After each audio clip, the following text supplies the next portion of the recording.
Pemirsa, misteri jasad yang ditemukan terkubur setengah badan di Malang akhirnya terungkap. Jasad perempuan tersebut merupakan korban pembunuhan di mana pelaku tidak lain adalah anak kandungnya sendiri.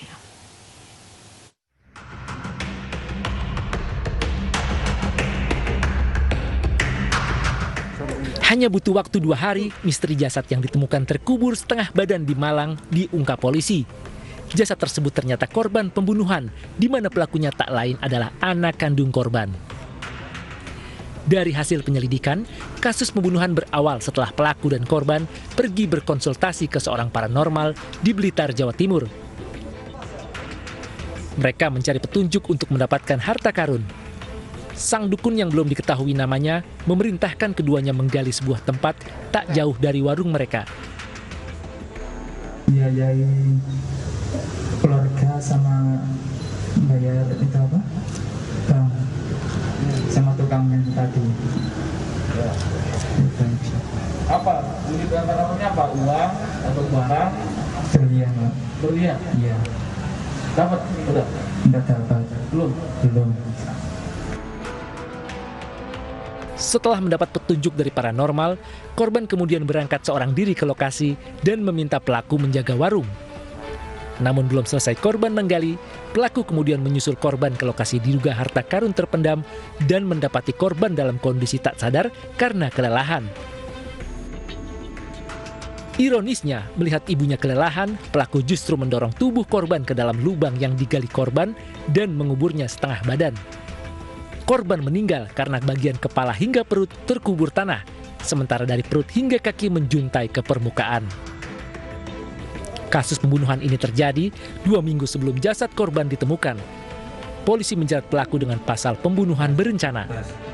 Kalau dari tersangka itu si korban sudah dalam keadaan pusing-pusing, tidak sadar sendiri. Nah setelah itulah tersangka ini merasa mendapat bisikan dari mungkin dari alam gaib ataupun dari roh halus yang menyatakan bahwa dia harus mendorong si korban ke dalam lubang yang telah digali tadi, dengan harapan agar setelah didorong nanti akan keluar harta karunnya.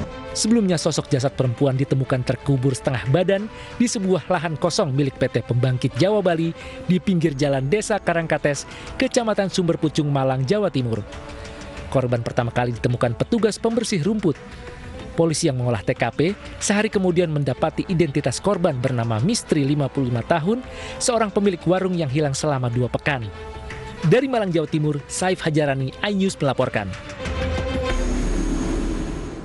Sebuah mobil berpenumpang 7 orang tersesat di hutan Gunung Putri, Majalengka, Jawa Barat. Seluruh penumpang ditemukan selamat di dalam hutan kurang lebih 5 km dari jalan raya. Mobil berpenumpang 7 orang ditemukan tersesat di hutan Gunung Putri, Majalengka, Jawa Barat. Mobil dan penumpangnya pun berhasil dievakuasi meski terkendala longsor. Kondisi cuaca yang sedang hujan dan berkabut membuat ke-7 penumpang mobil ini terjebak di hutan selama 4 jam dari jam 11 malam hingga pukul 2 pagi. Mereka ditemukan selamat di tengah hutan dengan jarak sekitar 5 km dari jalan raya. Jalannya agak terjal. Cuman mobil ditinggal dulu karena akses jalan tidak bisa dilewati. Ban juga. Pemirsa, kisah kendaraan tersesat karena tidak tahu jalan atau keteledoran pengendara juga pernah terjadi di beberapa tempat. Salah satunya sebuah minibus tersesat sampai ke pemakaman.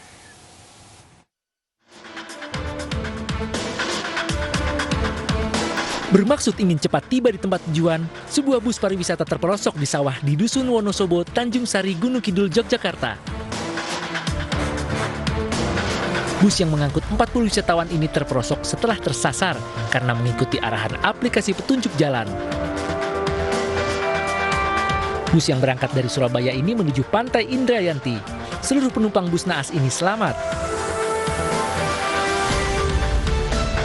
Peristiwa aneh juga terjadi di pemakaman umum Dusun Sawahan, Kecamatan Dagangan, Madiun, Jawa Timur. Sebuah minibus masuk ke area makam dan viral di media sosial. Warga bersama perangkat desa setempat pun berusaha mengevakuasi mobil dari area pemakaman. Juru kunci makam mengaku terkejut saat melihat mobil terparkir di dalam pemakaman. Awalnya ia berusaha mengingatkan, namun karena sang pemuda nampak linglung, ia lalu menghubungi perangkat desa. Banjir yang terus melanda Kabupaten Jombang, Jawa Timur menyebabkan sejumlah ruas jalan penghubung antar kecamatan putus total. Warga terpaksa membuat jembatan darurat dari bambu agar tetap bisa beraktivitas.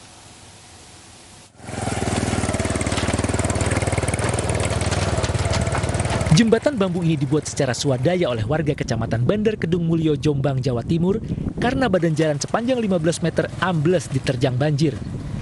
Hal ini menyebabkan akses antar kecamatan terputus. Jembatan bambu ini hanya bisa dilalui pengendara roda 2, sementara kendaraan roda 4 tetap tidak bisa melintas sama sekali. Jembatan bambu ini dibangun warga karena tidak ada penanganan dari pemerintah untuk memperbaiki akses jalan yang terputus. Belum ada. Ini swasembada rakyat sendiri. Bikin jembatan. Iya. Harapannya warga ke pemerintah bagaimana, Pak?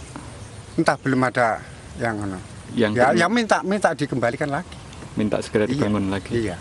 Ini jalan menghubungkan dari mana ke mana ini, Pak? Ini jalan pokok dari pokoknya Bandar ke Kurbi Megaluh jurusan ini.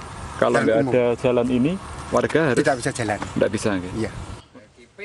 Banjir telah melanda sejumlah desa di Kecamatan Bandar Kedung Mulyo sejak tanggal 4 Februari lalu, yaitu di Desa Brangkal, Desa Gondang Manis, Desa Puncang Simo, Desa Bandar Kedung Mulyo, dan Desa Banjarsari. Sebuah pos ronda roboh dan hancur karena diterjang banjir. Warga meminta pemerintah Kabupaten Jombang segera memperbaiki akses jalan yang terputus di Desa Brangkal.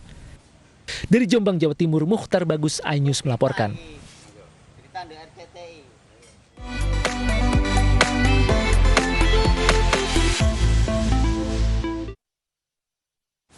Pemirsa, setelah sukses diuji cobakan kereta rel listrik relasi Jogja-Solo telah beroperasi penuh mulai tanggal 10 Februari 2021. KRL ini merupakan pengganti kereta api Prambanan Ekspres dan melayani sebanyak 20 perjalanan pulang pergi setiap harinya di 11 stasiun yang dilewati. Waktu tempuh perjalanan KRL ini dari Jogja ke Solo rata-rata sekitar 68 menit, lebih cepat dibandingkan perjalanan kereta api Prambanan Ekspres. Kecepatan maksimal perjalanan KRL ini bisa mencapai 90 km per jam, sedangkan kecepatan maksimal perjalanan KA Pramex antara 78 hingga 80 km per jam. Dengan jumlah 4 gerbong di setiap rangkaian kereta, pada masa normal dapat melayani 1.600 orang dalam satu kali perjalanan. Namun di masa pandemi, PT KAI Komuter mengatur kapasitas pengguna sebanyak 74 orang per gerbong. Kereta ini melewati 11 stasiun, yaitu Stasiun Jogja Tugu, Lempuyangan, Maguwo, Prambanan, Srowet, Klaten, Ceper, Delanggu, Gawok, Purwosari, dan Solo Balapan. Tarif satu kali perjalanan KRL sama dengan tarif kereta api Pramex, yaitu Rp8.000. Selamat siang, masinis Suwadi, dibantu asisten masinis Bram. KRL ini cukup membawa e-money atau kartu bank lainnya, kemudian kartu multi trip yang kami siapkan untuk dapat melakukan perjalanan menggunakan komuter lain.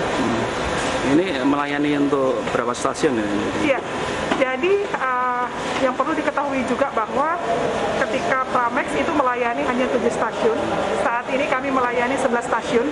Ada 4 stasiun baru seperti Gawok, Ceper, Ganggu, Srowet yang melakukan naik turun penumpang, sehingga ini diharapkan bisa menggerakkan ekonomi juga di sekitar stasiun. Arus balik kendaraan ke Jakarta pasca libur Imlek meningkat. Informasi selengkapnya akan kami hadirkan usai jeda.